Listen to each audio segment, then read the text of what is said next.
Good morning विद्यार्थी मित्रों।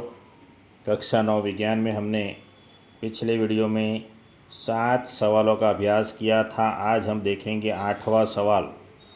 8वां सवाल है हमारे पास है वर्षा। टिप्पणी लिखनी है वर्षा के बारे में। तो जो वर्षा की टिप्पणी है शुरू करते हैं कि दिन के समय जब जलीय भाग गर्म हो जाते हैं तब बहुत बड़ी मात्रा में जल वाष्प बन जाती हैं और यह वाष्प वायु में प्रवाहित हो जाती हैं। जल वाष्प जो हैं वह वायु में प्रवाहित हो जाती हैं। जल वाष्प की कुछ मात्रा विभिन्न जैविक क्रियाओं के कारण वायुमंडल में चली जाती हैं और यह वायु भी गर्म हो जाती हैं और गर्म वायु अपने साथ जल वाष्प को लेकर ऊपर की ओर उठ जाती हैं, ऊपर की ओर चली जाती हैं। गर्म वायु अपने साथ जल वाष्प को लेकर ऊपर की ओर जाती हैं। जैसे ही वायु ऊपर की ओर जाती हैं यह फैलती हैं और बाद में ठंडी हो जाती हैं। ठंडा होने के कारण हवा में उपस्थित जल वाष्प छोटी छोटी जल की बूंदों के रूप में संघनित हो जाती हैं। जल की बूंदों के रूप में संघनित हो जाती हैं। जल का यह संघनन सहज होता है। यदि कुछ कण नाभिक की तरह कार्य करके अपने चारों ओर बूंदों को जमा होने देते हैं। सामान्य रूप से वायु में उपस्थित धूल के कण तथा दूसरे निलंबित कण नाभिक के रूप में कार्य करते हैं। एक बार जब जल की बूंदें निर्मित हो जाती हैं तो संघनित होने के कारण बड़ी हो जाती हैं। जल की बूंदें बड़ी हो जाती हैं। जब ये बूंदें बड़ी और भारी हो जाती हैं तब ये वर्षा के रूप में नीचे की ओर गिरती हैं। कभी कभी जब वायु का तापमान काफ़ी कम हो जाता है तब ये हिम वृष्टि अथवा ओले के रूप में अवक्षेपित हो जाती हैं। इस प्रकार हम वर्षा के बारे में लिख सकते हैं। ये हो गई टिप्पणी सवाल नंबर 8 वर्षा के बारे में। और भी लिख सकते हैं कि वर्षा का पैटर्न पवनों के पैटर्न पर निर्भर करता है। भारत के बहुत बड़े भूभाग में अधिकतर वर्षा दक्षिण पश्चिम या उत्तर पूर्वी मानसून के कारण होती हैं। हमने मौसम सूचनाओं में भी सुना है कि बंगाल की खाड़ी पर वायु का दबाव कम होने के कारण कई क्षेत्रों में वर्षा होती है। वर्षा के बाद हम सवाल नंबर 9 को देखते हैं। सवाल नंबर 9 हमारे पास है वायु प्रदूषण के बारे में समझाइए। तो वायु प्रदूषण के बारे में देखते हैं हम लोग।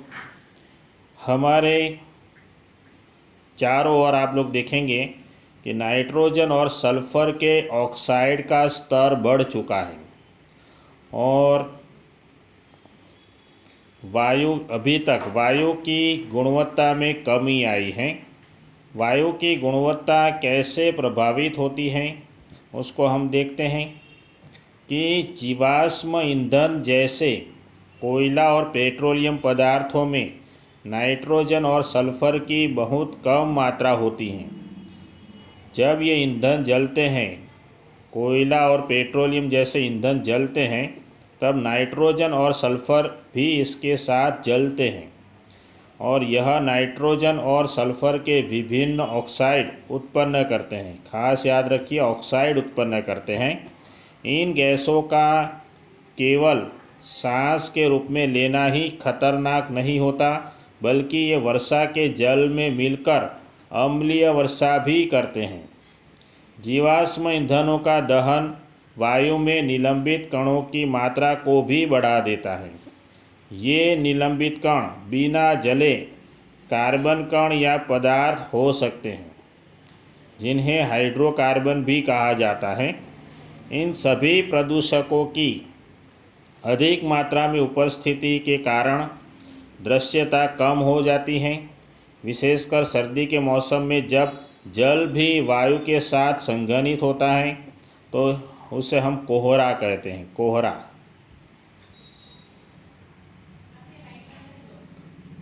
और ये कोहरा जो है वह वायु प्रदूषण की ओर संकेत करता है। तो ऐसे वायु प्रदूषण वाली वायु वायु में सांस लेने से कैंसर, हृदय रोग और एलर्जी ऐसी बीमारियां होने की संभावनाएं अधिक हो जाती हैं। वायु में स्थित इन हानिकारक पदार्थों की वृद्धि को हम वायु प्रदूषण कहते हैं। वायु में स्थित हानिकारक पदार्थों की वृद्धि उसे कहते हैं वायु प्रदूषण। ये हमारा सवाल नंबर 9 हो गया।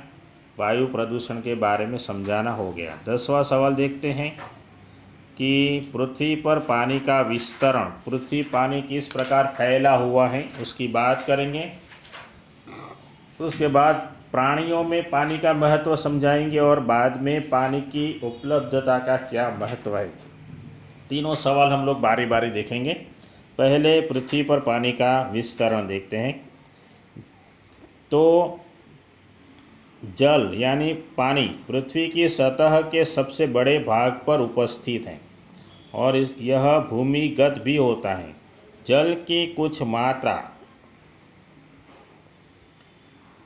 जल वाष्प के रूप में वायुमंडल में भी पाई जाती है।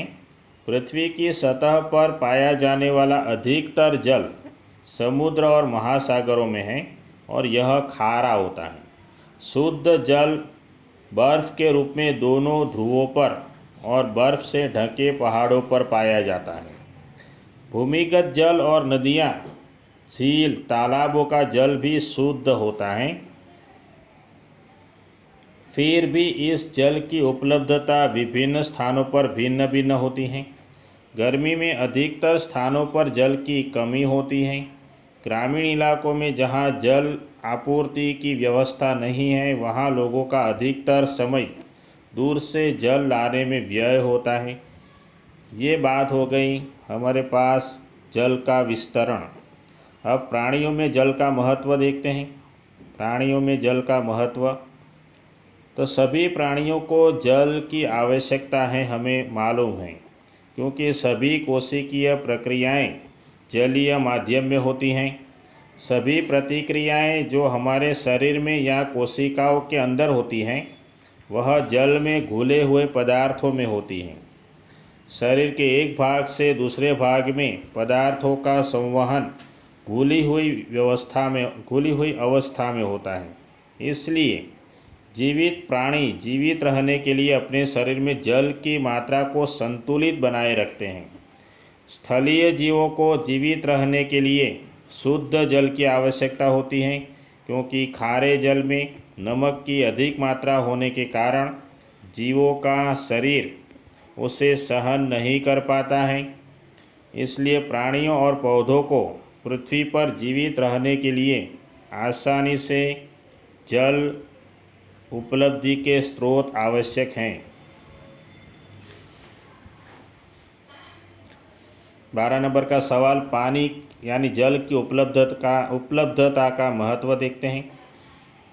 तो जल की उपलब्धता प्रत्येक स्पीशीज़ के वर्ग जो कि एक विशेष क्षेत्र में जीवित रहने में सक्षम है उसकी संख्या को ही निर्धारित नहीं करती, बल्कि वहाँ के जीवन में विविधता को भी निर्धारित करती है। यद्यपि जल की उपलब्धता ही केवल एक कारक नहीं है जो उस क्षेत्र में जीवन के लिए आवश्यक हैं, दूसरे कारक भी हैं, जैसे तापमान और मिट्टी की प्रकृति भी महत्वपूर्ण है। लेकिन जल एक महत्वपूर्ण संपदा है जो जीवन को स्थल पर निर्धारित करता है। तो 12 सवाल हो गए। इसके बाद 13 और 14 दो सवाल आखिरी देख लेते हैं। जल प्रदूषण किसे कहते हैं और कैसे होता है? जल प्रदूषण, जल जो है वह कीटनाशक और उर्वरकों को भी घोल देता है, जिसका उपयोग हम खेतों में करते हैं। इन पदार्थों का कुछ प्रतिशत भाग जल में चला जाता है। हमारे शहर या नगर के नाले का जल और उद्योगों का कचरा भी नदियों तथा झीलों में संग्रहित हो जाता है। कुछ विशेष उद्योगों की बहुत सारी क्रियाओं में शीतलता बनाए रखने के लिए जल का प्रयोग किया जाता है। इस प्रकार निष्पादित गर्म जल को जलाशय में वापस लौटा दिया जाता है। जब बांध से जल को छोड़ा जाता है तब नदियों के जल के तापमान पर भी प्रभाव पड़ता है। गहरे जलाशय के अंदर का जल सूर्य के द्वारा गर्म ऊपर की सतह के जल की तुलना में शीतल होता है। ये सभी जलाशयों में पाए जाने वाले जीवों के प्रकार को विभिन्न प्रकार से प्रभावित भी करते हैं। ये कुछ जीवों की वृद्धि को प्रोत्साहित करते हैं तो कुछ को हानि भी पहुंचाते हैं। इस प्रणाली में उपस्थित विभिन्न जीवों के संतुलन को बिगाड़ भी सकते हैं। तो ये जल प्रदूषण की बात हो गई। जल प्रदूषण के कुछ कारक हैं, हम उसे प्रभाव हैं उसको समझते हैं। जल प्रदूषण के प्रभाव को देखते हैं। हमारे पास 3 प्रभाव हैं, देखते हैं। पहला प्रभाव कि जलाशय में अनैच्छिक पदार्थों का मिलना। ये पदार्थ पीड़नाशी या उर्वरक हो सकते हैं जो खेतों में उपयोग होते हैं, या वे कागज़ उद्योग में प्रयुक्त होने वाले विषैले पदार्थ जैसे पारा के लवण भी हो सकते हैं। ये बीमारी फैलाने वाले जीव जैसे हैजा फैलाने वाले बैक्टीरिया भी हो सकते हैं। तो ये पहला प्रभाव था। दूसरा प्रभाव देखते हैं कि इच्छित पदार्थों को जलाशयों से हटाना। घुली हुई ऑक्सीजन जल में रहने वाले पौधों और जंतुओं के द्वारा उपयोग की जाती है। किसी भी तरह का परिवर्तन जो इस घुली हुई ऑक्सीजन की मात्रा को कम करता है उसका जलीय जीवों पर विपरीत प्रभाव पड़ता है और जलाशय से अन्य पोषक की कमी भी हो सकती है। तीसरा प्रभाव है तापमान में परिवर्तन। जलीय जीव जिस जलाशय में रहते हैं वहाँ के एक विशिष्ट तापमान के वे अनुकूल होते हैं और उस तापमान में अचानक परिवर्तन उनके लिए खतरनाक होता है और उनकी प्रजनन की प्रक्रिया को भी प्रभावित करता है। तो विभिन्न प्रकार के जंतुओं के अंडे और लार्वा तापमान परिवर्तन के प्रति संवेदनशील होते हैं, अपना विकास नहीं कर पाते। तो दोस्तों यहाँ तक देखते हैं। आज हमने फिर से 7 सवाल किए हैं, 8 नंबर से 14 नंबर तक। फिर अगले वीडियो में हम लोग चर्चा करने वाले हैं मृदा में खनिज की प्रचुरता के बारे में। तो मिलते हैं अगले वीडियो में।